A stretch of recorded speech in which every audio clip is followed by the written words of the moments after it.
Let's do chapter 2, everybody. Let's see. I gotta scroll there. Not scroll. I'm not on the phone. What?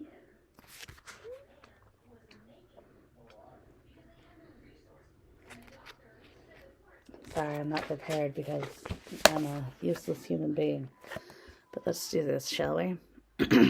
Hello, I'm Roxy. You're on my page, or on my YouTube page. I am the King of the Pharaohs, Papa Roxy, so on and so forth. And we are reading Healing Sex, A Mind-Body Approach to Healing Sexual Trauma by Stacey Haynes. And we're on chapter 2. So it says desire and pleasure. Discovering your pleasure and desire, allowing yourself your own desire, might not come naturally to you if you were sexually abused as a kid. Incest and childhood sexual abuse give you lots of practice in suffering, checking out, and enduring, and not a lot of experience of pleasure. You may have to learn to tolerate the feelings of pleasure and desire all over again. Through sexual abuse, you learn to satisfy someone else's desires without your own boundaries, needs, or wants even entering the picture. You did not get the chance to experience the evolution of your own sexual desires in your own times, based on your own needs. How then can you be familiar with your own desires now? I am afraid to desire. I just take what comes and deal with that. This is what I do with sex, I realize too. Whatever he wants, well, that's okay. It is too scary to think about what I want. Cindy. For some survivors, having any sexual desire is the first challenge. Your experiences may have convinced you that you are not allowed to have sexual pleasure or be happy and excited about your sex life. You may be convinced that liking sex as an adult means that you must have liked it as a kid too.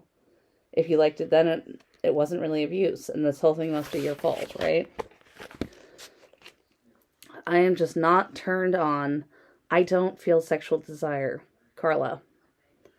Just so you know, this isn't true.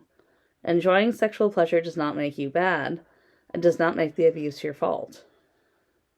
Or enjoying sexual pleasure does not make you bad, and does not make the abuse your fault. Your sexual feelings are a testimony to your ability to hold on to yourself through extremely adverse conditions, and proof of your healing. Components of your desire may scare you because they mimic the abuse you endured. You may find the dynamics of power and surrender to be a turn-on. Nothing is wrong with this. The difference between childhood sexual abuse and adult consensual sex is that in adult sex, both partners are matured sexually and have the ability to make choices for themselves. In consensual sex, you are not being coerced, manipulated, or misused.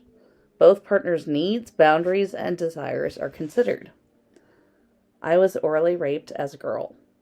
I really like oral sex today, but I feel guilty. Don't I just like this because I was abused this way? I was abused almost every which way that you can have sex, so I guess that doesn't leave me many options. Dee Dee. That's a common experience for people who actually have been in situations where they were sexually abused as children, where you aren't sure what is appropriate desire and appropriate sex. And it becomes very difficult to navigate sometimes. Those of us who have been sexually abused may mistake sexual energy for abuse itself. Part of your job in healing will be to learn to differentiate sex from abuse. Just like money, sexual energy can be used for beneficial or destructive ends. Luckily, finding and exploring your own desire is a learnable process, one that many people embrace as a lifelong commitment to themselves. First, come into your body, your feelings and sensations to find desire from the inside out. Then educate yourself. What are all the different options for expressing my sexuality? What do people do anyway? Which is why I'm glad you're here. Because we'll be talking about that in other realms. A depressed libido. Many survivors experience depression as a symptom of sexual abuse. Some seek out antidepressants and other medication to help along the way. Most antidepressants decrease your sex drive. Many survivors taking antidepressants report little interest in sex and an increased libido when they get off of the medication. Antidepressants did affect my libido. I wasn't as interested. I used it as a time, though, to learn about my sexuality. not being so intent on coming. I read sex information books. I touched and massaged my body. I became more sensual and really more sexual with myself. Kathy. If you are taking antidepressants or considering it, talk with your practitioner about their possible effects on your libido. You can try various types of antidepressants to see which give you the best results. For survivors who choose to stay on antidepressants long term, you can get a testosterone patch from your doctor, which tends to increase libido. Talk to your prescribing physician about your options and side effects of antidepressants and testosterone patches. We'll see about this administration. Desire is in your body. Your true desires reside in your body as feelings and sensations. Your sensations let you know that you are excited by someone, something, or an idea. When you shut down to avoid feelings of pain and betrayal, you also miss feelings of excitement, desire, and pleasure. Coming back into your body, reoccupying yourself from the inside out, is the most essential step in discovering your sexual desires. You are your body. Your thoughts take place in your body along with your sensations, feelings, emotions, and even your spiritual longings and inspiration. Practice paying attention to physical feelings and sensations. Let's say you are at work, sitting at your desk, or standing behind the counter. Can you feel your legs? Your feet on the ground? What are the sensations you notice in your chest or stomach? Try this now. I'll let you try it, or put it on pause. The next time you are feeling sexual pleasure or arousal, bring your attention into your body. Notice where in your body you feel sexual. The pelvic rock. Lie on your back with your feet on the floor, knees bent. Place a mat or folded blanket underneath so that you are comfortable. Let your body settle onto the floor and bring your attention into your body. Notice the sensations in your body. Drop your breath into your belly. Breathe deeply. Do this once for at least 3 breaths before you start to rock. Next, begin to slowly rock your pelvis forward and back. Bring your pubic bone toward your belly button, then rock it back toward the ground. Your lower back will press onto the floor and then arch away from the floor. This looks and might feel like a sexual motion. Slowly continue to rock your pelvis back and forth, focusing on staying in your body, feeling your sensations. Do this for at least 3 minutes. If you can, if you're not able to because of physical limitations, I'm not sure. You will probably have all kinds of responses to this. You might feel sexually aroused. Great. You might have noticed that you float out or start to think about something else. Notice your thoughts. But don't let them draw your attention away from your feelings and the sensations in your body. Your emotional response to this exercise will give you information about what in you needs to heal. You may cry or get angry. Let that come too. Now match your breathing into the pelvic movement. Inhale as you arch your back and exhale as you bring your pelvis toward your belly button. You can try to increase the speed of your rocking. How does this change your response? Practice getting to a point where you feel slightly uncomfortable and then stay with that feeling. This exercise will help you increase your tolerance for your own sexual energy and help you get in touch with your own desire. You will also free up your pelvis and genitals, allowing movement and sensation back to this part of you. Genital healing. Here's another exercise to help you come back into your body and your sexual desire. Again, lie comfortably on your back with your knees up, feet on the floor. Settle onto the ground and into your body and sensations. Breathe into your belly, deepening your breath. Keep your attention on the feelings and sensation in your body. Next, rub your hands together to create some heat and energy into them. When you are ready, place one hand gently onto your genitals. Let the warmth of your hand radiate into your genitals and pelvis. You could imagine them thawing or relaxing, and more life returning to them. Imagine them healing. Keep breathing all the way down into your pelvis and genitals, and keep your attention in your body. If you choose, you can place your other hand on your heart or over your lower abdomen just above your pubic bone. Try this for 5 minutes per session.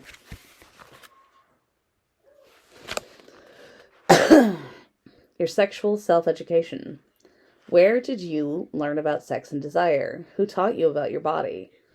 What did your family, your abuser, your school, or religious affiliations teach you about sex and your sexuality in particular?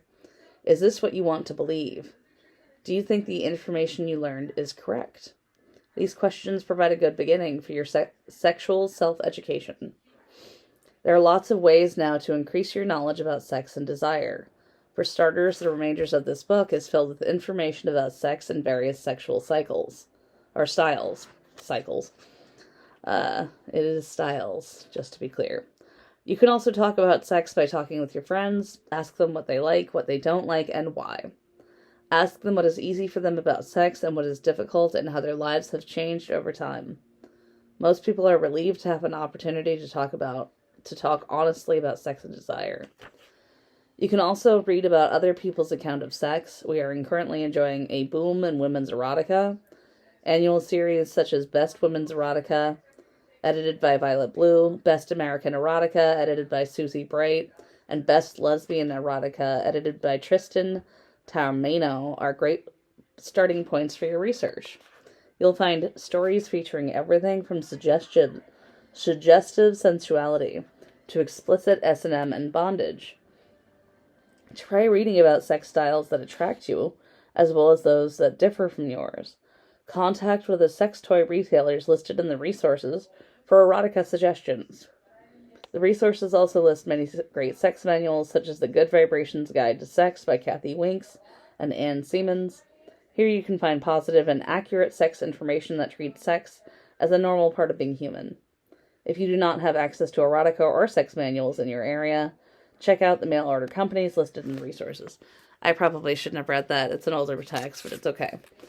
Watching erotic DVDs is another way to learn about sex and desire. You can find heterosexual, gay, and lesbian pornography. You can even find DVDs that match a special interest or fetish.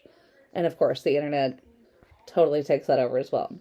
And you can watch DVDs made by women like Candida Royale, Nina Hartley, and Annie Sprinkle. Some of these look like traditional pornography, and some have a very different aesthetic. There are also lesbians making pornography about lesbians, quite a leap from the traditional woman-on-woman sex scenes in mainstream pornography.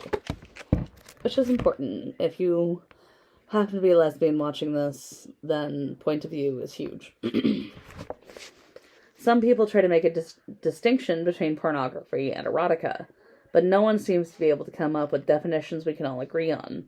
I use the terms interchangeably. Visit your friendly woman-run sex store to shop for erotic books and DVDs. The resource section of this book lists stores in New York, Boston, Toronto, Vancouver, Madison, Seattle, San Francisco, Austin, and other cities, along with virtual shops on the web. Go to the virtual shops. I mean, support local businesses if you can, but we're in the modern internet age. You can do that if you need to. What do you think? People have strong opinions about pornography. Here's mine. I do not find anything wrong with sex on film. Porn can be hot, interesting, and erotic. The complications come when we look at the context in which porn is made. We still live in a society in which women earn far less than men for the same work. Children who report sexual abuse are not believed. Rape victims are put on trial, and sexually powerful women are suspect. The pornography industry is, for the most part, run by and profits men. There are abuses perpetrated against women in the pornography industry, as in many others, yet many talented women work in the sex industry by choice as directors, producers, and actresses. The key issues for me are consent and economic independence. My wish for women in the sex industry is that they profit from their work, personally and financially, and fully enjoy sexual self-determination. What do you think? Leave some commentary in the chats. We can talk about how we feel about porn if you want to. Virgins and whores. Sexual desire and expression are amazingly divisive, varying vastly over time and from culture to culture. Ancient Chinese texts on sexuality noted 12 specific names for different depths of the vagina. Each was named for its unique sensation, and instructions were included on how to best touch that particular area. In the earliest of these texts, women were the researchers of sexual knowledge. In other tribal cultures, older women instructed young women in female ejaculation. orgasm, and different positions for sex in preparation for marriage and initiation into womanhood. In the West, views on sex and desire have changed over time as well. In the early 20th century, vibrators were sold to physicians as medical devices that were used on women to cure hysteria. Basically, women were going to the doctor for an orgasm. If you don't know this, we could talk about this for days. Vibrators later became novelty items, and now very few people tell their sales clerk just what they are going to use that new back massager for. Not a back massager. Most of us are familiar with the model of women's sexuality that permits us to either be virgins or whores. As a woman, we are not supposed to like sex, much less be fully expressed sexually on our terms. Quite a radical thought, huh? A sexually expressed woman is considered a whore. Yet while we are not supposed to relish our own pleasures, we are supposed to be compelling sexual creatures, satisfying our partners. We are constantly acknowledged or disregarded in relation to our sexual desirability. This is quite a contradictory and confusing message. In fact, the word virgin, in its root definition, means she who is not owned by another. Being virginal in its authentic definition has nothing to do with having had sex or not. A virgin is a woman who is self-possessed. May we all develop virginal sex lives. First, I had to wade through what my perpetrators told me about sex. Then I had to sort through the church and my neighborhood, what they think. It came off like layers, and I saw more and more of me. The piece I am working with now is my own off-limits territory around sexuality. There are these places I want to explore, but I'm afraid to let myself. It keeps coming back to me being like them, the perpetrators, if I really like sex. Sheila. What's even crazier is that the sexual norms we inherit bear little resemblance to what people actually do. I think it would be great if everyone told the truth for one moment about their actual sexual practices and relationships, affairs and arrangements, fantasies and desire. The diversity would amaze us all. We are still taught that heterosexuality is the norm and that only a few people practice same-sex eroticism. Yet in 1990, the Kinsey Institute reported that 35 to 50% of men and about 55% of women had same-sex erotic experiences. While we are slowly changing our expectations of lifelong, monogamous heterosexual marriage as the norm, the fact is, this has not been the practice of most people for centuries. Today, most people practice serial monogamy and non-monogamy. We can look at divorce rates and media coverage of extramarital affairs for evidence of this. Look at your own circle of friends and colleagues to get the picture. Some people practice consensual non-monogamy, also called polyamory, an arrangement that is chosen by the primary partners in a sexual relationship. Sadly, most people still practice the non-consensual kind. The complexity of desire. Desire is not a tidy little package that stays consistent over time. Desire, in fact, is multifaceted and full of contradictions. This can be particularly true for survivors of sexual childhood abuse. I find that many survivors try to rid themselves of these contradictions in an attempt to make their desires simpler, more normal. I'm not sure that anyone's sexuality is normal in the sense of matching cultural agendas. Human sexuality is more complex than these stereotypes imply. Healthy sexuality embraces contradiction. This means that two or more seemingly opposite emotions or desires can be held at the same time. You may feel intense desire and shame at the same time. Sex and desire for you may hold both guilt and ease. You may want to be loved tenderly, to touch softly and be held, while another parts of you wants to bite, whip, or tie someone up. I know I do. It is weird with pornography. Sometimes it really turns me on, and other times I find it rather repulsive. I feel this way about some of the more intense and rough sex I have.